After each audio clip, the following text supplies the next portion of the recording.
Hello friends, आप देख रहे हैं AK study focus. I hope you all being good. आज हम आपके सामने टेस्ट सीरीज को कंटिन्यू कर रहे हैं।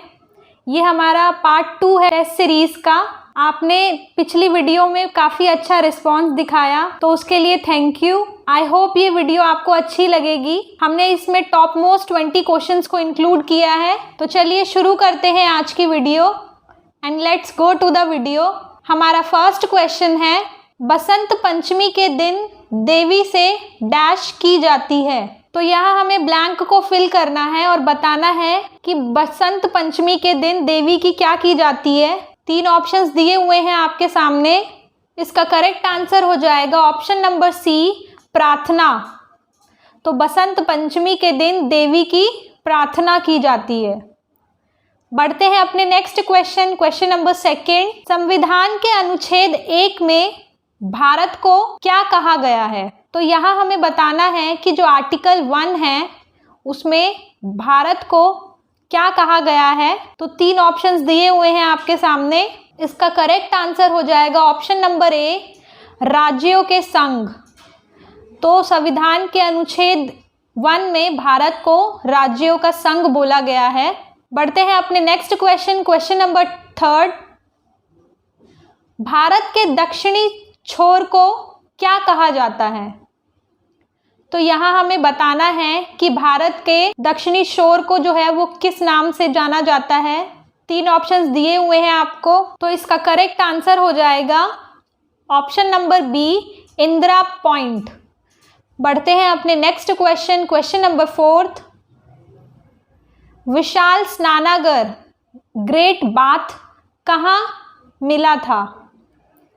तो क्वेश्चन को ध्यान से पढ़िए। हमें बताना है कि ग्रेट बाथ विशाल स्नानागार जो था वो हमको कहाँ से मिला था, कौन सी सभ्यता से मिला था। यहाँ हमने ग्रेट बाथ लिख दिया है, गलती से बाथ होगा यहाँ पर। तो 3 ऑप्शंस दिए हुए हैं आपके सामने। तो इसका करेक्ट आंसर हो जाएगा ऑप्शन नंबर ए, मोहनजोदड़ो। तो मोहनजोदड़ो की सभ्यता से विशाल स्नानागार मतलब ग्रेट बाथ मिला था। बढ़ते हैं अपने next question, question number 5। Citric acid मुक्त रूप में किस में होता है। तो यहाँ हमें बताना है कि जो साइट्रिक एसिड होता है वो जो नीचे 3 ऑप्शंस दिए हुए हैं इनमें से किस में पाया जाता है। तो इसका करेक्ट आंसर हो जाएगा ऑप्शन नंबर ए, नींबू। तो जो साइट्रिक एसिड है वो नींबू में पाया जाता है। खट्टे फलों में साइट्रिक एसिड जो है वो पाया जाता है। तो चलिए बढ़ते हैं अपने नेक्स्ट क्वेश्चन, क्वेश्चन नंबर 6।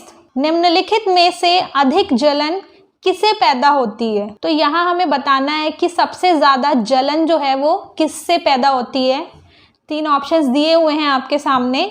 तो इसका करेक्ट आंसर हो जाएगा ऑप्शन नंबर ए, भाप। बढ़ते हैं अपने next question, question number 7। Mount Everest पर्वत किस 2 देशों की सीमा बनाती है। तो यहाँ हमें बताना है कि जो माउंट एवरेस्ट जो है वो कौन से 2 देशों के बीच सीमा बनाती है। 3 ऑप्शंस दिए हुए हैं आपके सामने। तो इसका करेक्ट आंसर हो जाएगा ऑप्शन नंबर सी, नेपाल और भूटान। तो नेपाल और भूटान देशों के बीच जो है वो माउंट एवरेस्ट पर्वत सीमा बनाती है। बढ़ते हैं अपने नेक्स्ट क्वेश्चन, क्वेश्चन नंबर 8। 15 वर्ष के आयु में राष्ट्रमंडल खेलों में स्वर्ण पदक जीतने वाला पहला निशानेबाज कौन है। तो क्वेश्चन को ध्यान से पढ़िए। हमें बताना है कि 15 साल की उम्र में राष्ट्रमंडल खेलों में स्वर्ण पदक जो है जीतने वाला पहला निशानेबाज कौन है। तो 3 ऑप्शंस दिए हुए हैं आपके सामने। तो इसका करेक्ट आंसर हो जाएगा option number C, Anish Bhanwala. बढ़ते हैं अपने next question, question number 9। CAD किसका सूचक है। तो यहाँ हमें कैड का सूचक बताना है। 3 ऑप्शंस दिए हुए हैं आपके सामने।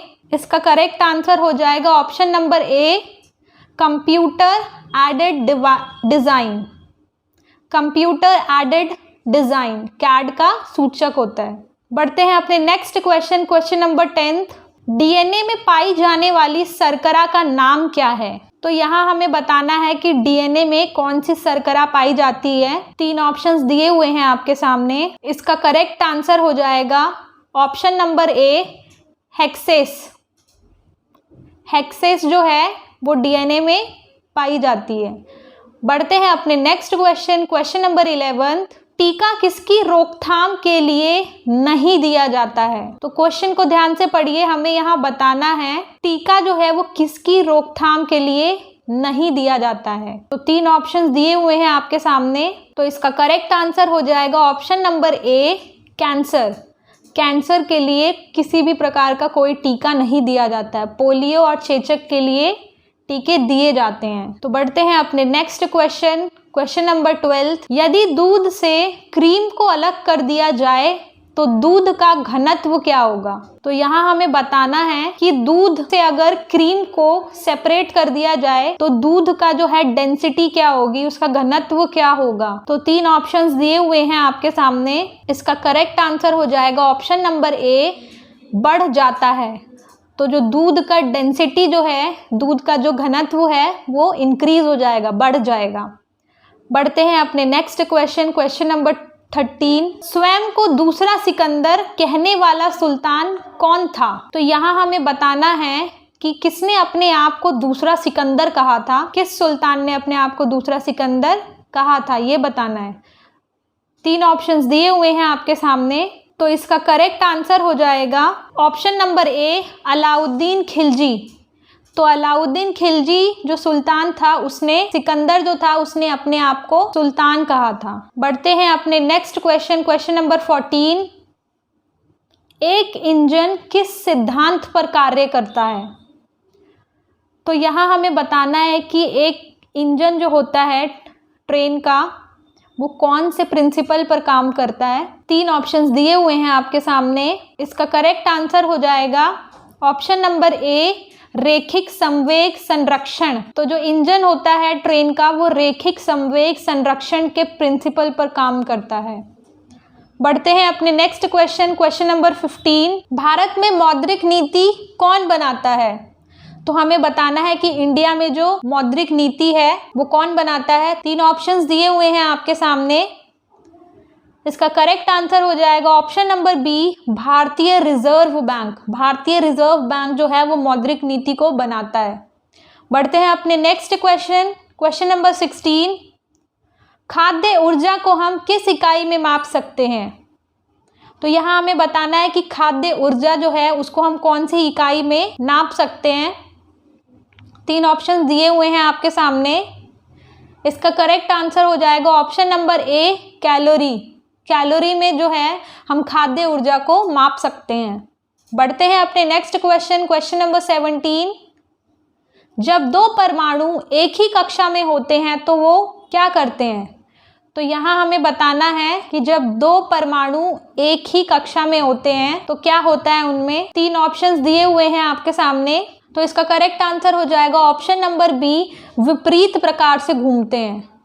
तो वो जो परमाणु हैं वो ऑपोजिट डायरेक्शन में घूमने लग जाते हैं। बढ़ते हैं अपने नेक्स्ट क्वेश्चन, क्वेश्चन नंबर 18। दूध का रंग हल्का पीला क्यों होता है? तो यहाँ हमें बताना है कि जो मिल्क का कलर जो होता है वो हल्का येलोइश होता है, वो किसके कारण होता है। 3 ऑप्शन दिए हुए हैं आपके सामने, तो इसका करेक्ट आंसर हो जाएगा ऑप्शन नंबर ए कैरोटीन के कारण। तो कैरोटीन के कारण मिल्क का जो कलर होता है वो येलोइश हल्का पीला होता है।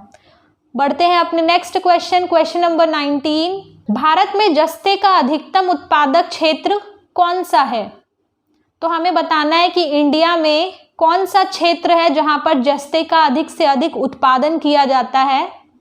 3 ऑप्शंस दिए हुए हैं आपके सामने।